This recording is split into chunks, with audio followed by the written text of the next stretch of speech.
What is the good reason for you not to want to read this book?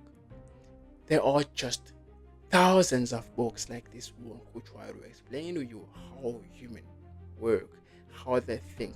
So chances are, if you ever read a book about human nature, many of the topics covered in that book, many of the subjects and concepts developed in this book are also those you are going to find in this one. So you can just choose not to read this book. It's got nothing exceptional.